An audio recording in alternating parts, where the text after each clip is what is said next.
10 gier, które zestarzały się najgorzej. Czasami gra wychodzi i od razu wiadomo, że coś poszło nie tak, ale są też takie produkcje, które w dniu premiery wydawały się w porządku, a dopiero po latach widać, jak bardzo się zestarzały. Sterowanie, mechaniki, design, misje, powtarzalność i techniczne problemy. Rzeczy, które kiedyś jeszcze dało się wybaczyć, dziś już niekoniecznie. W tym zestawieniu zobaczymy 10 gier, które po latach bronią się najgorzej i nie chodzi tu tylko o grafikę, chodzi o gameplay, pomysły i decyzje projektowe, które po czasie po prostu nie działają. Będą tu gry, które miały ogromne ambicje, które zawiodły fanów i takie, które od dziś wywołują kłótnie w komentarzach, więc jeśli macie swoje typy, piszcie je pod filmem. A teraz zaczynamy od gry, która już w dniu premiery była symbolem problemów produkcyjnych.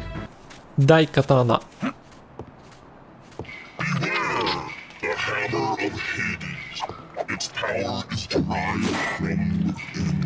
Watch it, Hiro.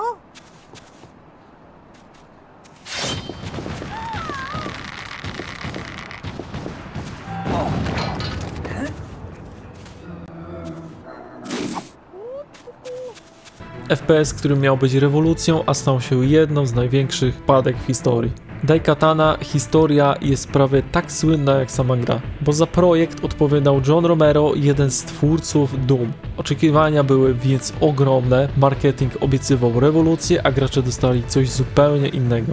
Ambicja większa niż możliwości, pomysł na grę był naprawdę ciekawy, podróż w czasie, różne epoki, feudalna Japonia, starożytna Grecja oraz futurystyczna przyszłość. Każdy etap miał wyglądać i grać się inaczej, problem w tym, że wykonanie nie nadążało za pomysłami. Gameplay, który szybko się starzeje, już w momencie premiery gra była technologicznie w tyle. Powstała na zmodyfikowanym silniku Quake 2, który w 2000 roku nie robi już wielkiego wrażenia. Więc po latach widać to jeszcze bardziej i strzelanie jest sztywne, ruch postaci toporny, level design momentami frustrujący. W wielu miejscach czujesz, że gra walczy z graczem zamiast go prowadzić. Towarzysze AI, jednym z najbardziej krytykowanych elementów była sztuczna inteligencja partnerów. W teorii mieli pomagać, w praktyce często blokowali przejścia, ginęli w dziwnych sytuacjach, psuli tempo gry i to potrafiło irytować nawet najbardziej cierpliwych graczy. Gameplay po latach, dziś Daikatana jest ciekawa bardziej jako historyczna ciekawostka. Pokazuje moment, w którym ogromne ambicje zderzyły się z realiami produkcji. Niektóre pomysły były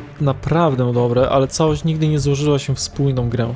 Co do plusów, ciekawy pomysł z podróżami w czasie, różnorodne lokacje i ambicje projektu, a co do minusów, toporny gameplay, słaba sztuczna inteligencja towarzyszy, technologia, która już na premierę była przestarzała i frustrujący level design. A krótko mówiąc, dla kogo by ta gra była? No, dla ludzi, którzy interesują się historią gier, ale chcą zobaczyć jedną z najbardziej znanych produkcji, wpadek branży. Jeśli jednak ktoś szuka przyjemnego FPS-a, są znacznie lepsze wybory.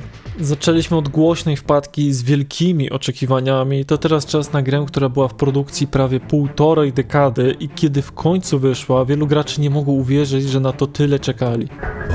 Duke Nukem Forever. That was fun. Was it good for you, baby? What about the game, Duke? Was it any good? Yeah, but after 12 fucking years, it should be. Well, anytime you want to play again, just let us know. Gra, która była memem branży, zanim jeszcze wyszła. Historia tej gry jest prawie absurdalna, bo zapowiedziano go jeszcze w 1997 roku. Potem zaczęło się coś, co w branży gier zdarza się bardzo rzadko. Ciągłe zmiany silnika, resetowanie produkcji i nowe pomysły i lata ciszy.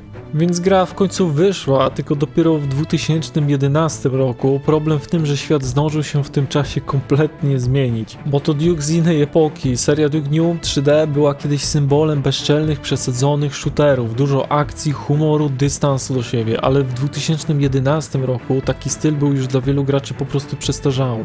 Więc dowcipy często brzmiały jak relikt z lat 90., a nie jak coś świeżego. A gameplay, który nie nadąża, strzelanie jest poprawne, ale niczym się nie wyróżnia. Level design bywa chaotyczny, tempo gry jest nierówne, a niektóre fragmenty potrafią bardziej męczyć niż bawić. Widać, że gra była składana z różnych pomysłów przez długi czas. No i problem z tempem. Jedną z rzeczy, które wielu graczy pamięta do dziś, są dziwne przerywniki w gameplayu, minigry, sekcje sprowadzenia pojazdów, fragmenty, które kompletnie wybijają z rytmu strzelanki, zamiast budować dynamikę, często spowalniają całą zabawę. A gameplay po latach, no dziś Duke Nukem Forever ogląda się bardziej jak ciekawostkę z historii branży, przykład tego, co może się stać, gdy projekt ciągnie się latami bez jasnej wizji. Nie jest to gra kompletnie niegrywalna, ale bardzo wyraźnie czuć, że powstała w zupełnie innej epoce. Plusy: charakterystyczny klimat serii, kilka zabawnych momentów i różnorodność lokacji, a minusy: chaotyczny design poziomów, humor, który mocno się zestarzał i nierówne tempo rozgrywki oraz brak świeżych pomysłów. A z ciekawostek dla koło jest, no to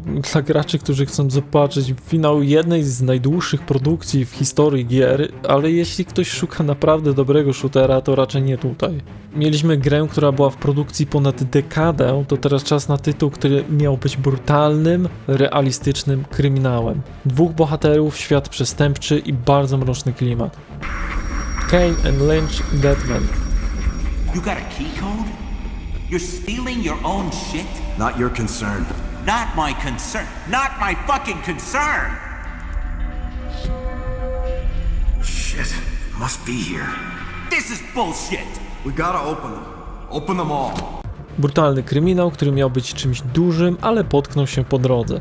Na papierze wszystko wygląda świetnie, dwóch kompletnie różnych bohaterów, świat przestępczy, brudna, realistyczna historia, Kane był najemnikiem i zdrajcą własnej ekipy, Lynch niestabilny psychicznie socjopata po lekach, więc no to nie byli typowi bohaterowie gier i właśnie to miało być największą siłą tejże produkcji. Mroczna historia, bo gra próbuje opowiedzieć historię bardzo brudnego świata, napady, zdrady, porwania. Relacja Kane'a i Lyncha jest napięta od samego początku i momentami naprawdę czuć ten kryminalny klimat. Problem w tym, że sama fabuła często jest poszatkowana i wiele wątków pojawia się nagle i równie nagle znika.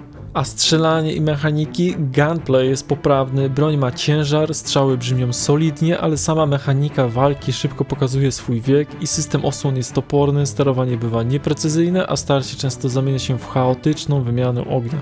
No i do tego problem z AI. Jednym z największych problemów gry jest sztuczna inteligencja, przeciwnicy często reagują dziwnie i sojusznicy potrafią wbiec prosto pod kulę. Momentami wygląda to tak, jakby gra sama nie wiedziała, jak chce prowadzić walkę. A gameplay po latach, dziś Kane Lynch no jest jedną z tych gier, które pamięta się głównie za klimat i pomysł, bo sam gameplay nie wytrzymał próby czasu najlepiej. Sterowanie jest ciężkie, tempo bywa nierówne, a mechaniki nie są już tak przyjemne jak kiedyś.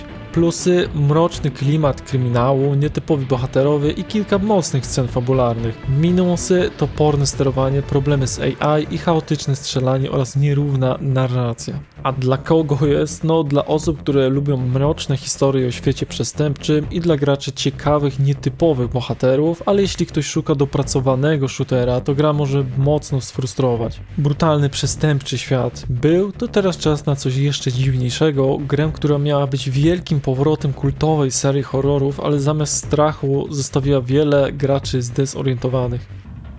Alone in the Dark. Yes! Can you go down first and see?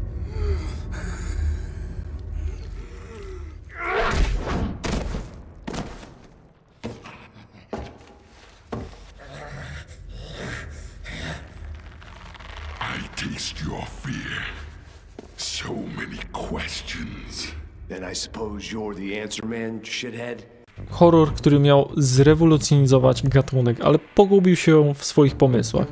Bo seria Alone in the Dark to jedna z najważniejszych marek w historii horrorów. Pierwsza część była fundamentem gatunku survival horror, dlatego kiedy w 2008 roku pojawił się reboot, oczekiwania były ogromne. Twórcy chcieli zrobić coś nowego i trzeba przyznać, pomysłów tu nie brakowało. Problem w tym, że wiele z nich działało świetnie tylko na papierze.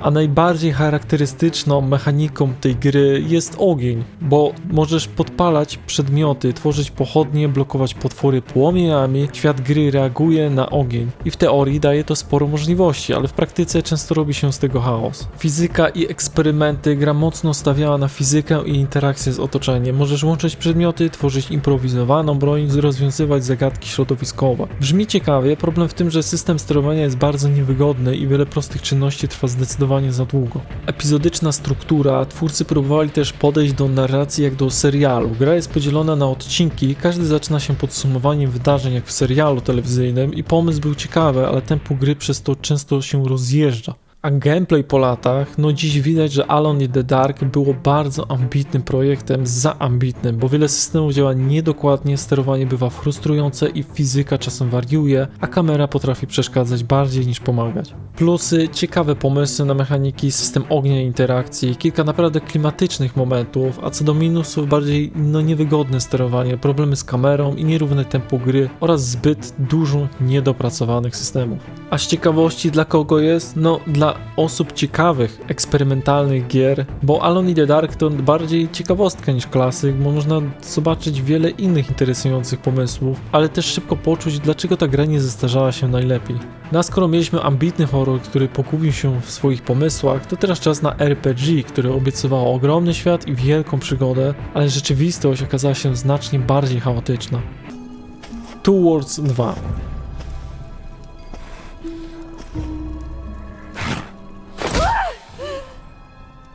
Once again, your brother defies me and attempts escape. RPG z ogromnymi ambicjami, które po latach widać, że aż za bardzo je miało. Pierwsze Two Worlds nie miało najlepszej reputacji, dlatego kiedy zapowiedziano drugą część, twórcy obiecywali jedno: większy świat, lepszą fabułę i bardziej dopracowany gameplay. No i zapowiedzi wyglądały naprawdę obiecująco, problem w tym, że czas nie był dla tej gry łaskawy.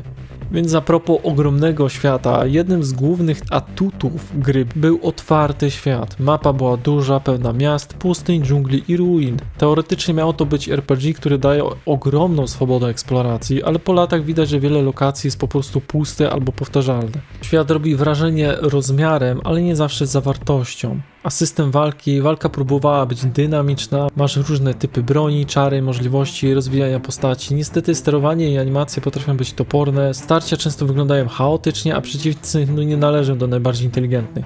Za to system magii, jedna rzecz naprawdę wyróżnia: magia. Gra pozwala łączyć różne karty zaklęć, tworząc własne kombinacje. Możesz eksperymentować z efektami i tworzyć naprawdę potężne czary. To jeden z najbardziej oryginalnych systemów w całej grze i do dziś wielu graczy wspomina go całkiem dobrze. A gameplay po latach, problem w Two Worlds 2 polega na tym, że wiele elementów jest nierównych. I animacje są sztywne, dialogi bywają dziwne, AI przeciwników potrafi zachowywać się losowo i gra miała ogromne ambicje, ale nie wszystko zostało dopracowane tak jak powinno. Dlatego dziś często traktuje się to jako bardziej ciekawostkę RPG z tamtej epoki niż tytuł, do którego chce się wracać. No a co do plusów, duży otwarty świat, ciekawy system magii, sporo swobody w rozwijaniu postaci. Minusy, sztywne animacje walki, nierówna jakość questów, pusty momentami świat, sztuczna inteligencja przeciwników. No a dla kogo ta gra może być? Dla graczy, którzy lubią stare RPG z dużą swobodą eksploracji, bo mimo problemów Two Worlds 2 nadal potrafi dać trochę frajdy, ale trzeba zaakceptować, że wiele mechanik wyraźnie zdradza swój wiek. Byliśmy przy RPG z ogromnymi ambicjami, to teraz czas na shooter, który próbował wskrzesić legendarną serię Medal of Honor. Problem w tym, że zamiast powrotu do formy wyszła jedna z najbardziej zapomnianych części. Medal of Honor Warfighter.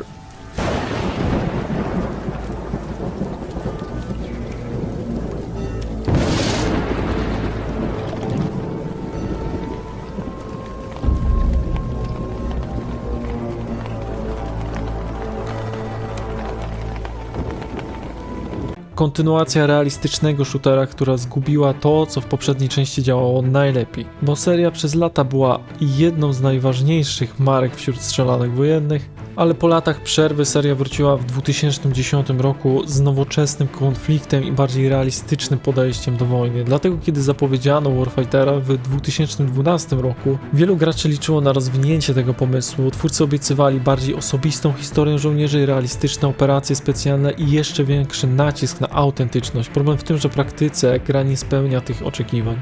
A kampania fabularna skupia się historia głównie na oddziałach specjalnych z różnych krajów. Twórcy chcieli pokazać bardziej osobistą stronę wojny, życie operatorów, jednostek specjalnych i ich rodziny. Brzmi ambitnie, ale problem w tym, że narracja jest bardzo nierówna i misje często urywają się nagle, zmieniają tempo bez ostrzeżenia i przeskakują między bohaterami. Przez to trudno naprawdę zaangażować się w historię. A gameplay pod względem mechaniki to klasyczny shooter w stylu militarnym, czyli liniowe misje, dużo skryptowanych scen, intensywne strzelaniny. Momentami gra potrafi być widowiskowa, ale jednocześnie bardzo mocno przypomina konkurencję z tamtych lat, szczególnie z serią Call of Duty i niestety często wypada przy niej po prostu gorzej. System jednostek specjalnych. Najciekawszym pomysłem był multiplayer. Gracze mogli wybierać jednostki specjalne z różnych krajów, na przykład z Navy, SAS, Grom, Spetsnaz. Każda frakcja miała trochę inne uzbrojenie i styl walki. To był naprawdę ciekawy kierunek. Problem w tym, że sama rozgrywka multiplayer nie była wystarczająco dopracowana, żeby zatrzymać graczy na dłużej.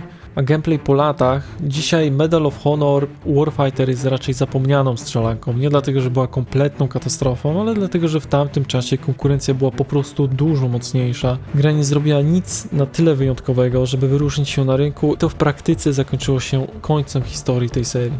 Plusy, kilka widowiskowych misji, ciekawy pomysł z jednostkami specjalnymi, solidna oprawa graficzna jak na 2012 rok. Minusy, bardzo nierówna kampania, słaba narracja, brak własnej tożsamości i multiplayer szybko tracił gracz. A dla kogo jest? Dla fanów militarnych shooterów z epoki, bo Warfighter to typowa gra z czasów, gdy rynek był pełen strzelanek, próbujących powtórzyć sukces największych hitów. Można ją przejść, ale trudno nazwać ją czymś naprawdę wyjątkowym. Mieliśmy wojenną strzelankę, która próbowała być realistyczna, to teraz czas na grę, która zrobiła coś zupełnie odwrotnego. Ogromny, otwarty świat, dzika przyroda i systemy, które czasem działały genialnie, a czasem potrafiły doprowadzić gracza do szału. Far Cry 2.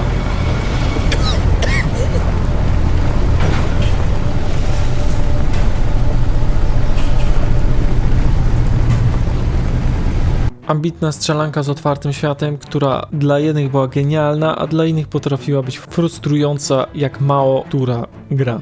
Bo Far Cry 2 po ogromnym sukcesie pierwszego Far Cry'a wielu graczy zastanawiało się, w jakim kierunku pójdzie seria dalej. W 2008 roku studio postanowiło zrobić coś bardzo odważnego i zamiast kolorowej wyspy z mutantami dostaliśmy brutalny, realistyczny konflikt w Afryce. Otwarty świat. Akcja gry toczy się w fikcyjnym kraju ogarniętym wojną domową. Mapa była jak na tamty czas naprawdę duża i dawała sporą swobodę. Można było podjechać do celu samochodem, skradać się przez dżunglę albo po prostu wpaść z karabinem i zrobić totalny chaos. Najbardziej imponował jednak system ognia. Podpalona trawa potrafiła rozprzestrzenić się przez całą sawannę i czasami planowany atak zmieniał się w kompletną katastrofę. No a realizm, który bywał frustrujący, twórcy bardzo mocno postawili na realizm i to był jednocześnie największy plus i największy problem tej gry. W praktyce oznaczało to m.in. broń, która potrafiła się zacinać w trakcie walki, tak, samochody rozpadające się po kilku strzałach i bohater cierpiący na malarię, wymagający leku. Brzmiało to ciekawie na papierze, ale w trakcie rozgrywki bywało męczące. Walka z powtarzalnością. Jedną z największych wad gry była struktura misji. W teorii świat był otwarty, w praktyce jednak bardzo często wyglądało to tak, że jedziesz przez pół mapy, oczyszczasz checkpointy, robisz misje, wróć przez te same checkpointy, które już się zrespawnowały i właśnie to frustowało wielu graczy jak najbardziej. A co do klimatu, którego niewiele gier ma, mimo wszystkich wad Far Cry'a 2 miał coś wyjątkowego, atmosfera wojny była naprawdę ciężka i przytłaczająca, świat gry był brudny, niebezpieczny i momentami bardzo ponury. Nie było tu typowego bohatera ratującego świat, byli tylko najemnicy i chaos wojny. Co do plusów, świetny system ognia, duża swoboda w podejściu do misji i bardzo mocny klimat wojny. Minusy, powtarzalne checkpointy, frustrujący realizm mechaniki i momentami monotonne misje. No dzisiaj wielu graczy patrzy na Far Cry 2 z większym uznaniem niż w dniu premiery, bo mimo swoich wad była to gra bardzo odważna i eksperymentalna i właśnie dzięki niej seria później poszła w bardziej przystępny kierunek, który zobaczyliśmy legendy Far Cry 3, najlepszą część. A przechodząc dalej, jesteśmy przy ambitnych grach z ogromnym światem, to teraz czas na RPG, który miał być jeden z największych hitów swojej epoki, no ale niestety premiera pokazała, że ogromne ambicje nie zawsze oznaczają gotową grę. Gothic Najbardziej 3. przerażają mnie jednak ożywieńcy z tamtej jaskini. Nie chcę nawet myśleć, co zrobią człowiekowi, którego dopadną. Ach, mógłbym ci trochę o tym poopowiadać. Ogromny RPG z wielkimi ambicjami, który na premierę był tak zbagowany, że wielu graczy po prostu się poddało. Bo Gothic 3 po sukcesie 2 oczekiwania wobec tej trzeciej części były gigantyczne. Studio Piranha Bytes obiecywało coś naprawdę dużego, ogromny otwarty świat, pełno swobody i epicką historię. No i wszystko wyglądało ładnie, super, pięknie, ale kiedy gra w końcu trafiła do graczy, zaczęły się problemy. Ogromny świat, największą zmianą w stosunku do poprzednich części była skala. Mapa była ogromna i podzielona na różne regiony. Zielone tereny Myrtany, pustynie Warantu i mroźne góry Nordmaru. Gracz mógł w teorii pójść gdziekolwiek chciał i wspierać różne frakcje. Brzmiało to jak RPG marzeń. A problemy techniczne, no niestety premiera pokazała brutalną prawdę. Gra była niedokończona. Gracze narzekali m.in. na ogromną liczbę bugów, fatalną optymalizację, spadki FPS, nawet na mocnych komputerach, problemy z AI przeciwników. Walki często zamieniały się w chaotyczne machanie mieczem, a przeciwnicy potrafili zachować się kompletnie losowo. No bo system walki w poprzednich częściach walki wymagały trochę wyczucia i taktyki skilla, a w Gothic 3 często wyglądało to tak, że po prostu nawalasz lewym przyciskiem myszy i wszystko ginie. Spamujesz atak i liczysz, że przeciwnik padnie pierwszy. Dla wielu fanów serii było to ogromnym krokiem wstecz. Na ratowanie gry po premierze ciekawostką jest to, że z czasem społeczność graczy zrobiła coś niesamowitego. Fani zaczęli tworzyć ogromne community patche, które naprawiły wiele błędów i problemów gry. Dzięki temu po latach Gothic 3 stał się znacznie bardziej grywalny niż w dniu premiery. A co do plusów, ogromny świat, duża swoboda wyborów, klimat typowy dla serii Gothic. Minusy, masa bugów na premierę, słaby system walki i problem z optymalizacją. A dziś wielu graczy nadal darzy Gothic 3 pewnym sentymentem, bo pod wszystkimi problemami technicznymi już pierdołami kryła się naprawdę ambitna gra RPG. Niestety na premierę była po prostu niedokończona. No a skoro mówiliśmy o wielkich grach z ogromnym budżetem, to teraz przejdziemy do produkcji, która miała być wielkim powrotem kultowej serii gangsterskiej. No niestety dla wielu graczy okazała się ogromnym rozczarowaniem. Mafia 3.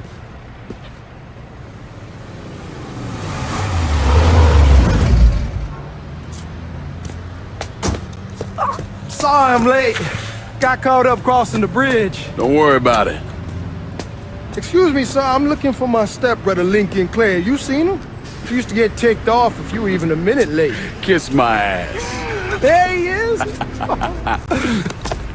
Kontynuacja kultowej serii, która zmieniła formę bardziej niż wielu fanów było gotowych zaakceptować. Seria Mafia przez lata była jedną z najbardziej klimatycznych serii gier gangsterskich. Pierwsza część z 2002 roku stała się kultowa, a druga część z 2010 roku jeszcze bardziej umocniła pozycję marki dzięki filmowej narracji i świetnemu klimatowi. Dlatego, kiedy zapowiedziano Mafię 3, oczekiwania były naprawdę ogromne. Nowa część miała nie tylko kontynuować serię, ale też wprowadzić ją w zupełnie nową erę. Nowe miasto i nowy bohater. Akcja gry przenosi nas do fikcyjnego miasta New Bordeaux, inspirowanego Nowym Orleanem z końca lat 60. I tym razem nie wcielamy się w członka włoskiej mafii. Głównym bohaterem jest Lincoln Clay, weteran wojny w Wietnamie, który wraca do domu i zostaje brutalnie zdradzony przez mafię Salieri. Od tego momentu historia zamienia się w krwawą opowieść o zemście. Fabuła jeden z najmocniejszych elementów. Trzeba przyznać, że pod względem narracji gra robi świetne wrażenie. Historia została przedstawiona w formie dokumentalnego śledztwa, gdzie różne postacie opowiadają wydarzenia z przeszłości. Dzięki temu całość momentami przypomina film gangsterski albo serial kryminalny. Wielu graczy do dziś uważa, że fabuła i klimat to najmocniejsza strona tej produkcji. A jaki jest problem? No powtarzalna struktura misji. Największym zarzutem wobec gry była jednak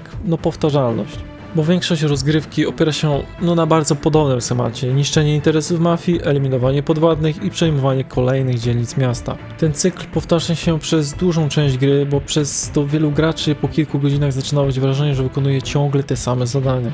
A problemy na premierę. Na starcie gra miała też sporo błędów technicznych. Gracze narzekali m.in. na spadki wydajności, bugi i brak blokady FPS na PC, co przy dużym budżecie produkcji była dla wielu osób sporym rozczarowaniem. Klimat lat 60. jednak pod względem klimatu gra naprawdę potrafiła zachwycić. Miasto, samochody, styl epoki, przede wszystkim muzyka z lat 60. budowały niesamowitą atmosferę. Radio w samochodach potrafiło sprawić, że jazda po mieście była jedną z najprzyjemniejszych elementów tej gry. No a po latach z czasem opinie o grze trochę się poprawiły. Po wielu aktualizacjach technicznych gra zadziałała znacznie lepiej niż w dniu premiery, a dla wielu fanów serii Mafia 3 nadal pozostaje produkcją, która miała ogromny potencjał, tylko nie do końca go wykorzystała. Plusy: świetna fabuła i narracja, mocny klimat 60. lat, dobrze napisany główny bohater, bardzo dobra ścieżka dźwiękowa. A minusy: powtarzalna struktura misji, otwarty świat momentami pusty i problemy techniczne na premierę. No a dla kogo może być? Dla fanów historii gangsterskich i klimatu 60. lat, bo mimo swoich problemów Mafia 3 potrafi opowiedzieć naprawdę dobrą historię, tylko czasem zmusza gracza do zbyt wielu powtórek tej samej rozgrywki. A skoro mowa o grach, które miały ogromne oczekiwania przed premierą, to następna produkcja była jedną z największych katastrof w historii adaptacji filmowych. Gra na podstawie kultowej serii science fiction, która dla wielu graczy stała się symbolem zmarnowanego potencjału. Aliens Colonial Marines.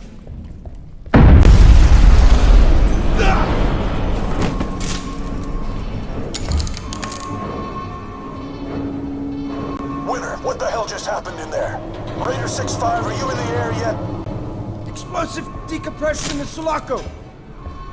Gra na podstawie kultowej serii filmowej, która stała się jedną z największych wpadek w historii shooterów, bo ta gra to uniwersum obcego, to jedna z najlepszych kultowych marek science fiction w historii kina. Filmy takie jak Alien czy Aliens stworzyły niesamowity klimat grozy, napięcia i walki z perfekcyjnym drapieżnikiem. Dlatego kiedy zapowiedziano tą grę, fani byli naprawdę podekscytowani, bo gra miała być bezpośrednią kontynuacją filmu Aliens z roku 1986 i pozwolić graczom wcielić się w kolonialnych marines walczących z ksenomorfami. Niestety rzeczywistość okazała się zupełnie inna. Ogromne oczekiwania za projekt odpowiedziało studio Gearbox Software, znane m.in. z Borderlandsów. Twórcy obiecywali wierne odzorowanie klimatu filmu, inteligentnych przeciwników, intensywną walkę z ksenomorfami i historię rozwijającą wydarzenia z Aliens. Materiały promocyjne wyglądały naprawdę dobrze, a problem w tym, że finalna wersja gry była zupełnie inna niż zapowiedzi. Gameplay w teorii gra miała być dynamicznym shooterem z elementami horroru, w praktyce rozgrywka szybko zaczynała sprawiać problemy, największym zarzutem była sztuczna inteligencja przeciwników. Ksenomorfy często biegały bez sensu po mapie, zatrzymywały się w miejscu, atakowały w bardzo nieprzewidywalny sposób i przez to napięcie, które było kluczowe w filmach, praktycznie zniknęło.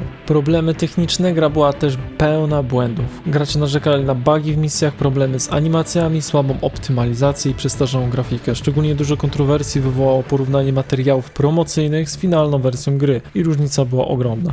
Klimat filmu, niewykorzystany potencjał. Największym rozczarowaniem był jednak fakt, że gra miała idealny materiał źródłowy, świat obcego, kolonie kosmiczne, marines i ksenomorfy, ale to wszystko mogło stworzyć świetnego shootera w klimacie science fiction horroru, lecz niestety większość tych elementów została wykorzystana bardzo powierzchownie i po latach dziś ta gra często pojawia się w zestawieniach największych rozczarowań w historii gier. I nie dlatego, że była absolutnie najgorszą grą świata, ale dlatego, że oczekiwania wobec niej były ogromne, a efekt końcowy okazał się bardzo przeciętny. Z plusów ciekawy świat i licencja obcego, kilka klimatycznych lokacji, możliwość walki jako kolonialny marine, minusy, słaba sztuczna inteligencja przeciwników, dużo problemów technicznych i grafika gorsza niż w materiałach promocyjnych, no i niewykorzystany potencjał uniwersum. Dla kogo może być? No ciężko powiedzieć, ale dla fanów uniwersum obcego, którzy chcą zobaczyć jedną z najbardziej kontrowersyjnych adaptacji tej serii w świecie gier, bo Aliens Colonial Marines to produkcja, która pokazuje, jak ogromna licencja nie zawsze gwarantuje dobrą grę. I to było 10 gier, które zestarzały się najgorzej. Niektóre z nich były ambitne, niektóre miały ogromny potencjał, a inne już w dniu premiery były problematyczne. Ale po latach widać to jeszcze wyraźniej, bo kiedy mechaniki, sterowanie albo design misji nie wytrzymują próby czasu, gra zaczyna się starzeć naprawdę szybko. Dlatego jestem ciekaw jednej rzeczy, jaką grę wy dodalibyście do tej listy, bo takich tytułów jest zdecydowanie więcej. Jeśli film się podobał, zostaw łapę, suba, komentarz, arigato za oglądanie i do następnego filmu.